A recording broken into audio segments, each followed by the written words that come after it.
We wondered what would happen if we made a player who's played every game this season in Challenger play in Gold Elo instead, but without right-click. Instead of being able to move or auto-attack with right-click, instead, we'll just move this from keybinds and replace it with something else. So we had Hector do exactly that. He's chosen to rebind his movement clicks and auto-attacks to the letter T instead of right-click, removing 10 years of muscle memory and sending him straight into the game. The result of this? Unironically, this was the hardest challenge ever.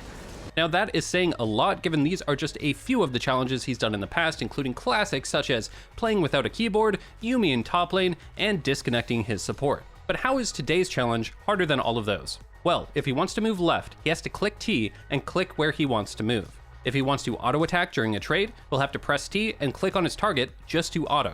Think about just how many clicks you have to press during every single game of League of Legends, especially in high-intensity moments. Then, consider that almost everything you do in this game is pure muscle memory, which is being thrown out the window, and that would be why this is going to suck. So I'm sure Hector will be having a lot of fun, but why exactly are we doing this to him? Well, it's all for your benefit, of course. The aim of this challenge is to find out exactly what happens when we delete a challenger's mechanics, and find out how much they can carry bad teammates with brain power alone. This way, you can study and replicate it at home for your own climb to the promised lands of higher elo in League of Legends. And as always, Hector only gets one try at this challenge. No spamming games till he gets a win. Win or lose, let's see what happens. And just so you know, the full game with commentary is available at SkillCap to watch right now. You can also ask Hector any questions you have, and he's guaranteed to respond to you. On top of that, we also have skill insurance at SkillCap, guaranteeing that you'll climb at least 5 divisions while actively using our service, so there's no risk. Check us out right after this.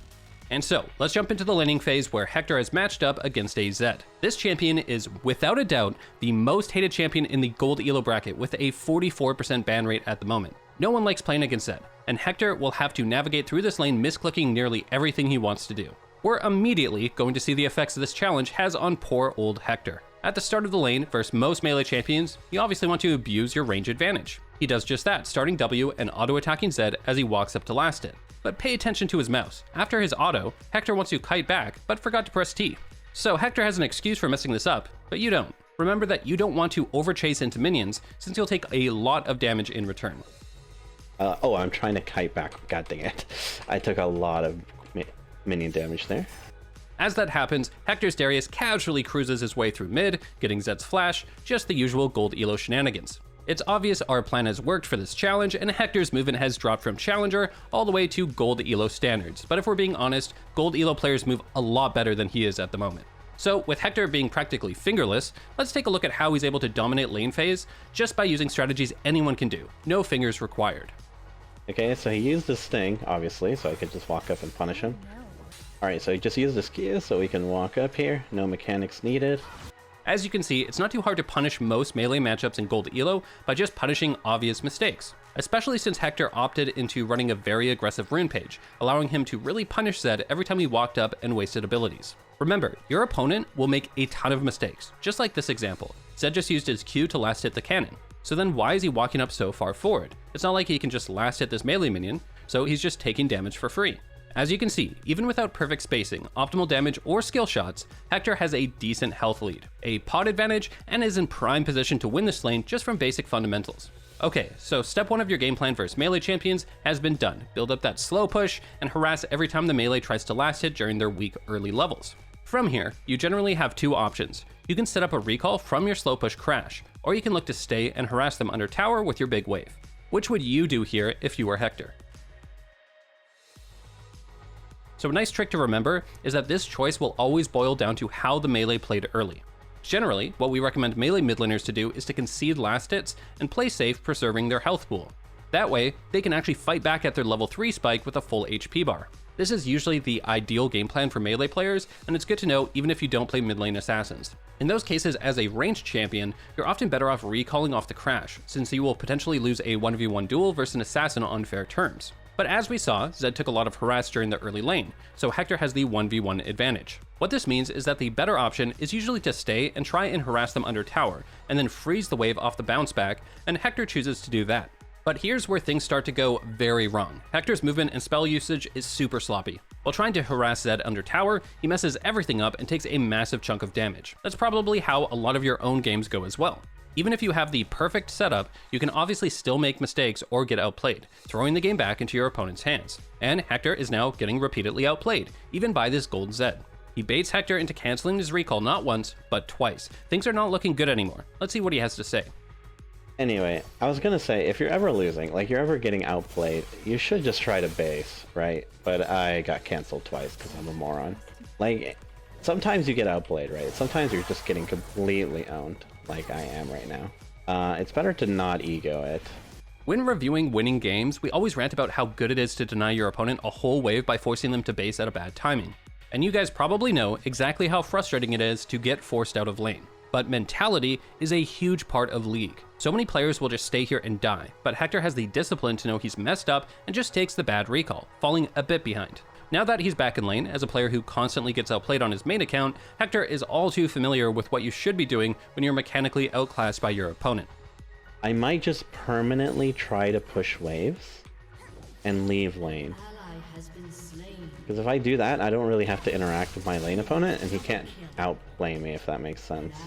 This is a super good strategy to implement, especially in brackets like Platinum and below. Remember that your opponents aren't super smart about their laning.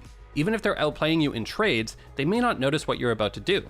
Instead of ever fighting back against them, try and find opportunities where they waste their spells trying to harass you, so you can then just push the wave for free and then go roam. Hector will abuse this constantly throughout the lane. Whenever Zed wastes his abilities trying to trade, Hector will just push the wave and then roam. He tried to move bottom here, but there wasn't a good opportunity, so he just goes back to mid.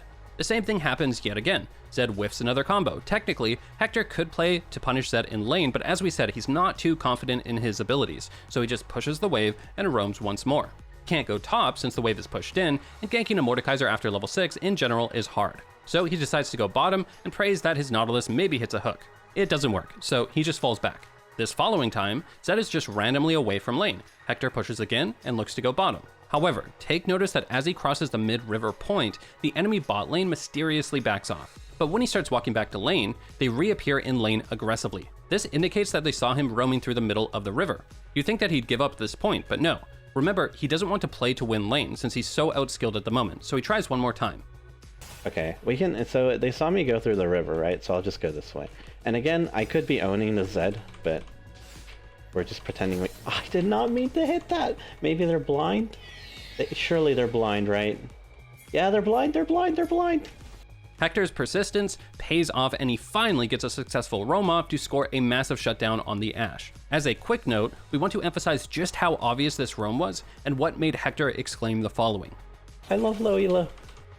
Remember that he tried to roam towards bottom, not once, not twice, but 3 whole other times within the span of like 2 minutes. Not only that, but hitting this plant was the biggest tell in the world that he was roaming yet again, but his opponents died to the roam anyways. If you're playing in gold or even platinum elo, it can be really easy to overestimate your foes and to start overthinking what you're doing. Let's make it clear that in the lower elo brackets, your play is never too obvious. Your opponents are usually just as lost as your own teammates in solo queue, so do not overestimate them when making decisions. You need to remember that gold players are not nearly as experienced as a challenger you may watch on stream. Gold players lacking experience can generally only focus on 1 or 2 things at a time at most. On the other hand, pro and challenger players can take in a lot of information on autopilot since they played the game for thousands of hours. It's easy for them to focus on lane while at the same time watching what's happening on the map. Even though Hector is constantly heading bottom, there is no way this gold elo bot lane will catch every single attempt, and they will eventually fall to one of the roams. Okay, so moving on, after he's back in lane, Hector will receive the classic low elo jungler treatment. I mean, I don't want to do this because if Poppy comes, we have to 2v2, and I have no ult. Yeah. Unfortunately, there's nothing Hector can do about that. However, what he can do is continue to try and roam off of it. Zed just used all his spells, so once again he pushes the wave and looks to rotate to another lane. But the enemy bot lane is playing too safe, so he just recalls to buy an item. Now, here's where things will change slightly. As you've clearly seen, Hector has done nothing but force roams to avoid fighting this Zed due to the skill disadvantage. But now that he's back in lane, he's going to try and find an all-in. Take a brief moment and think about why that's the case, based on what you can see. Okay, so Zed is on item components, meanwhile Hector has a completed Ludens, right?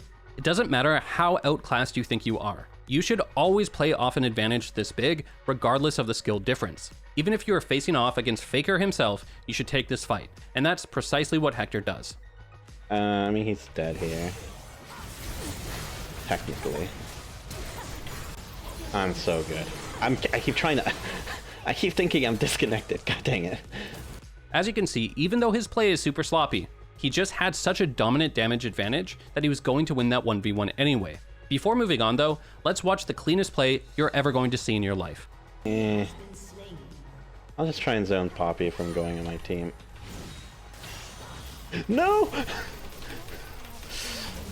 Oh, that's depressing. Oh, I'm so good. I'm so good. I'm so good. I'm so good. I'm so good. It's super clear that his muscle memory is really screwing Hector over this game. He's whiffing so many combos because he keeps trying to right-click into the right spot, but obviously being unable to do so. Which brings us into the mid-game, where his lack of coordination will really come into play. We're going to see a bunch of situations where Hector can come out ahead by easily predicting everything that will happen, but anything that requires an ounce of execution will likely go very, very poorly. This guy is so dead, I cannot emphasize how dead he is. Oh, I'm insane. Okay, good. So, the reason he was omega dead is that he used his W already. You guys know what I'm saying. Like, he is his only escape tool already, right? So, he has no way to outplay me. He can only ult me, but if he ults me, I just charm behind myself, and it's a guaranteed hit, right? So, there was basically no way for me to lose that, technically. Though I almost did, because obviously challenge. Like we said, that was more of a prediction and macro kill where it's almost impossible to lose, much like the previous kill in mid with his item spike.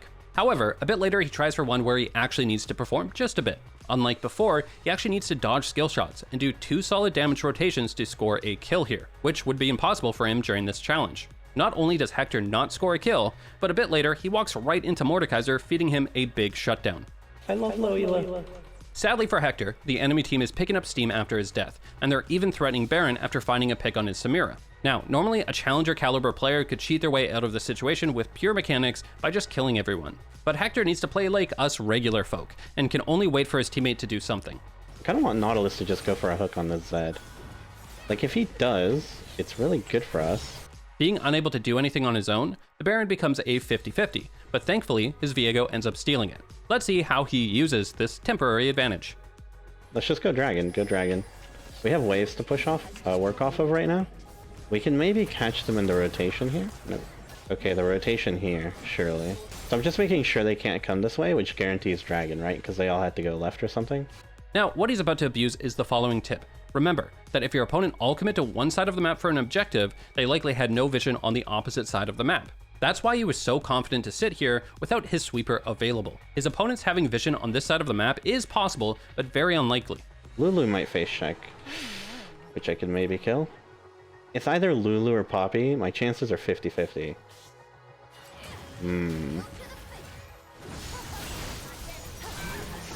Nice.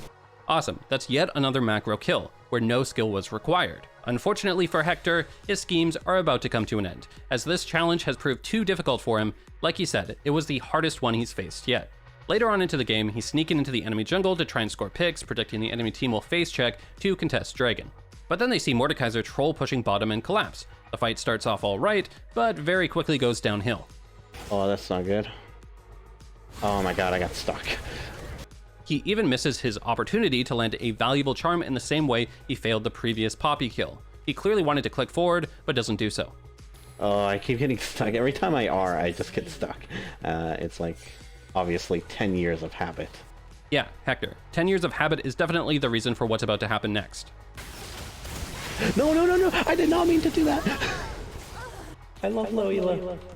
Tragically, that will be the tune for the rest of the game. Hector's movement and ability usage is so horrible, he can't even pick off an isolated AD carry as a fed assassin.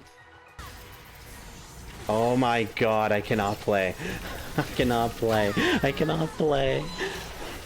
So sadly, the challenge failed. His teammates were all Omega gapped, so there is definitely a limit to how hard you can carry with trash tier mechanics. Although he did almost manage it, even with hamster level movement. Almost.